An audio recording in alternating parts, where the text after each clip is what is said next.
Aloha, this is Tom Lesher with the weekly Pele report, which is an astrological forecast. This one is for the week of November 6th of 2012. I am here at Matri Sadan, which means the home of the mother. It's in near Alto Paraíso, Brazil, and these are the grounds where the sacred ayahuasca ceremonies occur.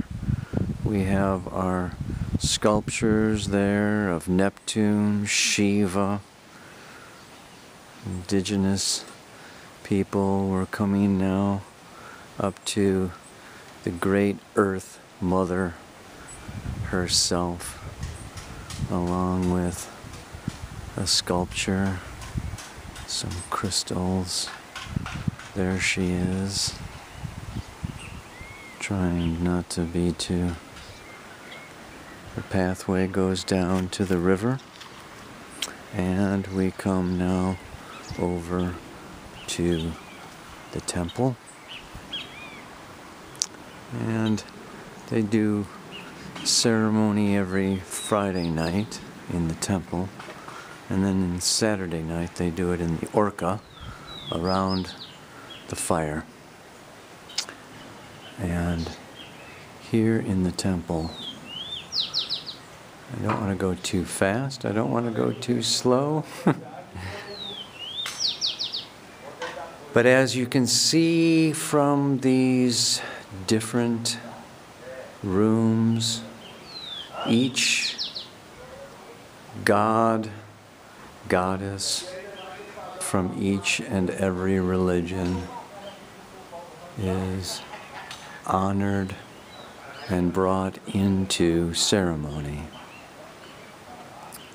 So I'm just going to go quickly through our Eastern.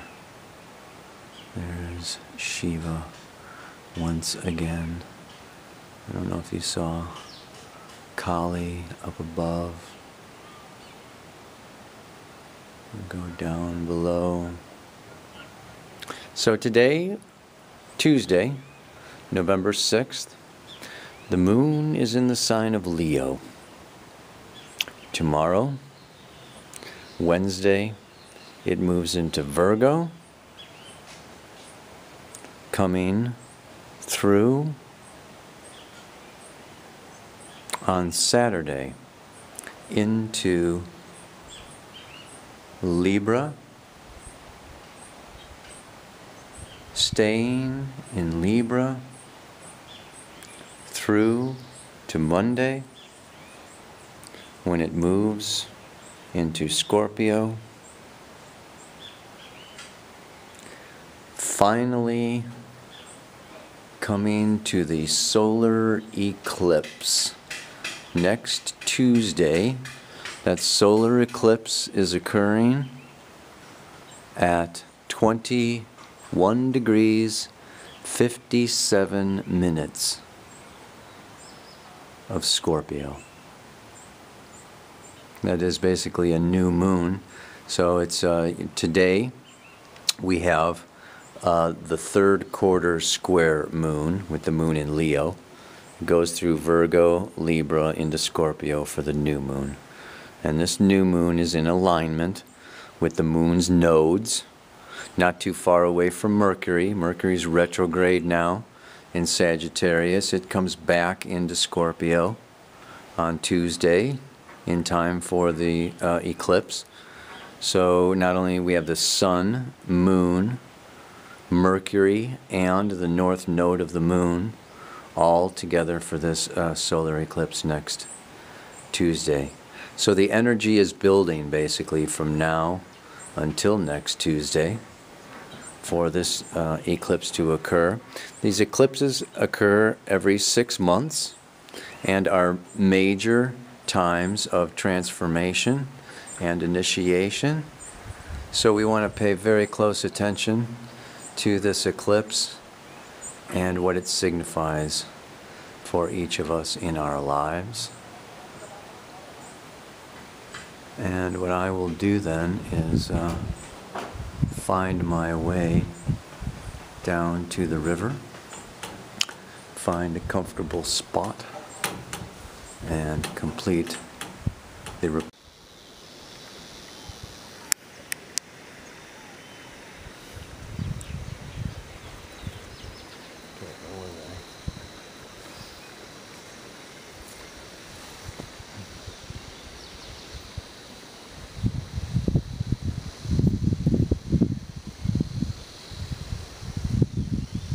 All right.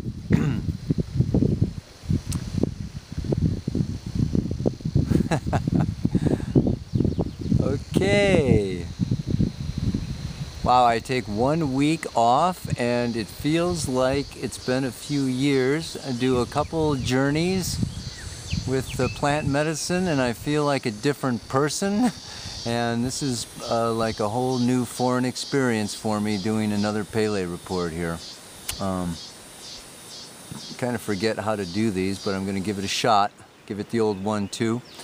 The main thing that we want to talk about is this eclipse. This is such a powerful time in the whole evolutionary process, the unfolding of human consciousness. It's the Taurus-Scorpio axis. This is the last eclipse cycle prior to December 21st. Yes, this whole turning of the ages, and this whole turning of the ages has so much to do with the balancing and the integration of the masculine and the feminine. And as I've said, you know, for a long time, I looked at last, you know, at this year of 2012 as really being a time of preparing for union. And next year, I'm saying that it is the end of separation. So 2012, preparing for union. 2013, the end of separation. And so we have this axis. Of course, the south node of the moon in Taurus is ruled by Venus, the feminine. The north node of the moon in Scorpio is ruled by Pluto and Mars, the masculine. So this solar eclipse time and the sun and the moon, the eclipse is a new moon. This is the coming together of the sun and the moon on the axis of Venus and Mars. We're just looking at so much of the light and the dark, the positive and the negative, the yin and the yang, the masculine and the feminine. So very powerful. That's what I want to be talking about today, because this is the time.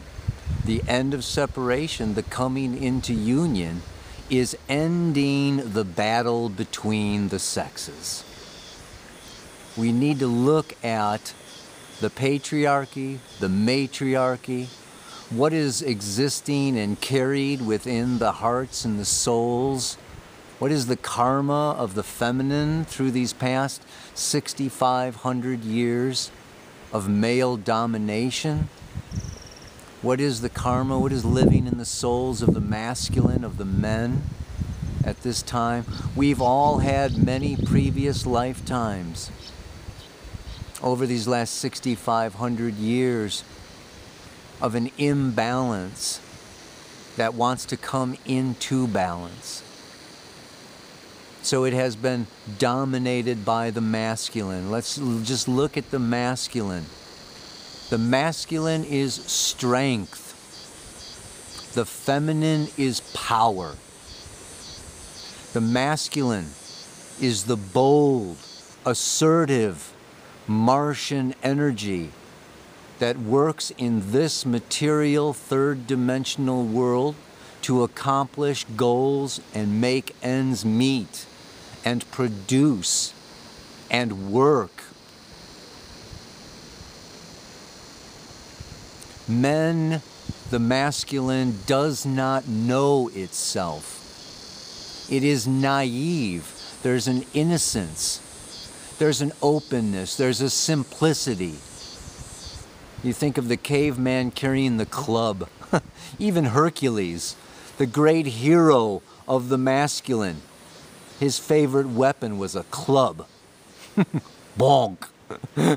We think of the caveman. So the masculine is simple, earthly, strength. And the female is the inner power, the wisdom, connected to the earth mysteries, connected to seeing and feeling the unseen. So there is the masculine in need of guidance by the feminine. The feminine needs to bring and help the masculine become aware of itself. The feminine needs to be patient and needs to be the teacher and the guiding force. It's easy for the feminine to manipulate and coerce and move the masculine because there's an innate fear in the masculine, not knowing itself, not knowing always what to do or what is right or what the path is, needs the feminine guidance.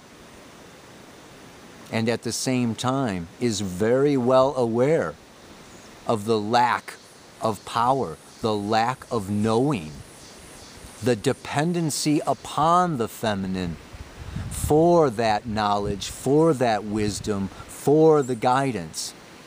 And this makes the masculine afraid. And this brought about the patriarchy. This brought about the male domination. The masculine fears the feminine.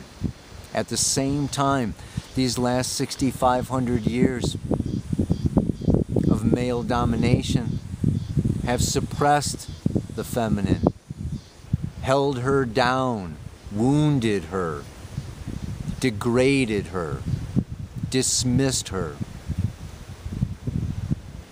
And the masculine soul now carries guilt. Men are born into this feeling of shame, not even knowing the source. It's in the unconscious, it's in the soul pattern. There's a knowing that we, the men, have done something not to be proud of. At the same time, the women are born now. The feminine soul has been suppressed and wounded. There is anger. The desire for revenge, to get back,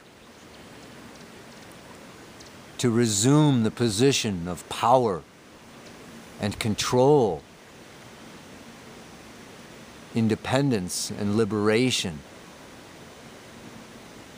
And yet we are all, each one of us, both masculine and feminine. This war between the sexes is going on within each and every one of our own souls. So we can project it out onto men are this and women are that. And we can see examples of this going on now in the world around us, being played out by men and women. The angry woman, Pele, the goddess of the volcano. There's a few of them in Hawaii. Yeah. And the men, ashamed, guilty, wanting to be sensitive, but then losing their power, feeling disempowered by these strong women that are now emerging. And the men kind of letting go, feeling ashamed of their masculine, feeling ashamed of their strength.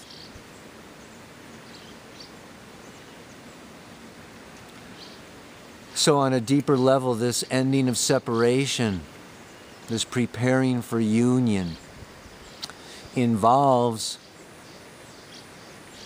each one of us inwardly acknowledging where we are, acknowledging that we carry this anger, that we carry this shame, but that in nature, the role of the mother, the role of the feminine, is to support and be devoted to the masculine so that they can, with their strength, go forward.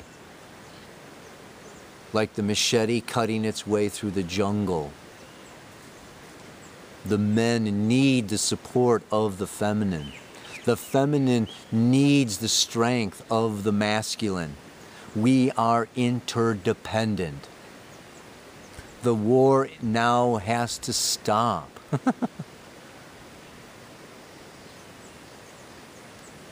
It involves then the men listening to the women, the masculine being educated through the ways of the heart, through the ways of the mother, through the ways of the earth, through the ways of the feminine. The wisdom of the feminine needs to be heeded, not feared. So it requires a humility, a humbling, a surrendering to the feminine power.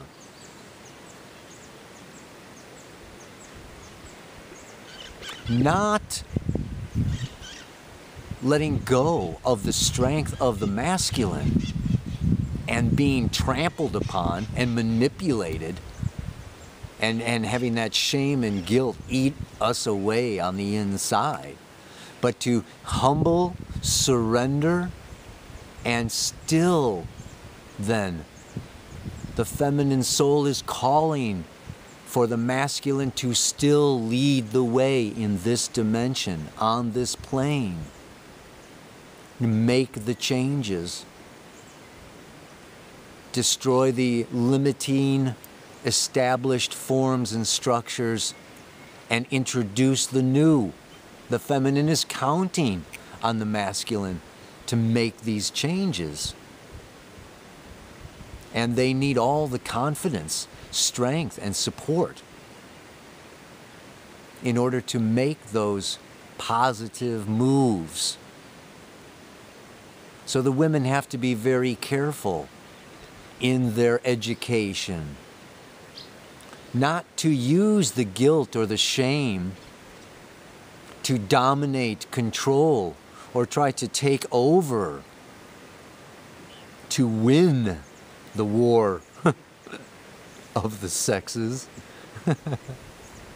But at the same time, then the women need to, the feminine needs to see its place and also let go of its pride, let go of its greatness, of having all the answers and all the wisdom, the high priestess, and also bow down in humility to the masculine. So there is this surrendering of both. The masculine needs to surrender to the feminine needs to surrender to the strength of the masculine. And yet the masculine is counting on the feminine to be there as a nurturing, supportive, wise teacher that's not going to take advantage of them or manipulate them or override them in their naive, innocent ignorance. So there is the need for trust that the feminine, the woman, is going to not abuse her power. And then the feminine needs to trust the masculine that, oh, if I give you these secrets, if I share my truth, and if I bow down to your strength, and I devote myself to nurturing you and supporting you to go out into the world and do your thing, and trust that you will come back and protect me and care for me, and be true to me without betraying me, and my trust. Then these things can work out. So this solar eclipse time that we're in now, it is this time. Scorpio has to do with surrender to the other.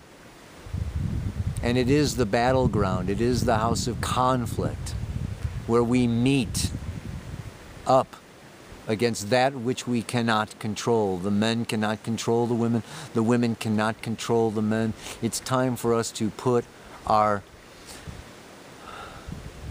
anger aside, our shame aside, our past behind us, and move forward together in union.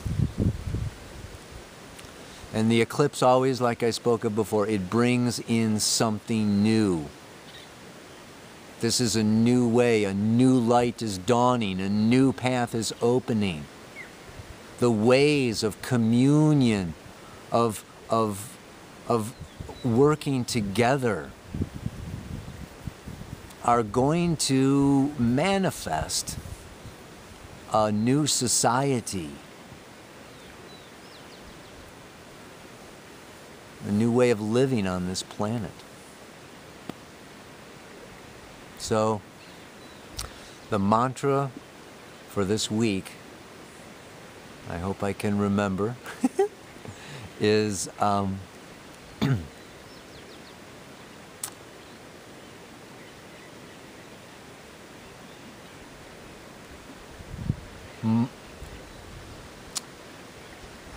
think I need to grab it. Darn it. Oh yes. The beauty of life is ever expanding. My search for myself is never ending. I need the other now more than ever. For our great Mother is calling us all together. The beauty of life is ever expanding. My search for myself is never ending. I need the other now more than ever. Because the Great Mother is now calling us all together. This is the preparing for union, the end of separation, begins with the awareness, the acknowledging, the saying yes. This is the way it is, and I can do it. We can do it. I wish you the very best for this solar eclipse coming next Tuesday, the 13th. If you know your chart, it's at 21 degrees, 57 minutes of Scorpio. And aloha, namaste, so much love.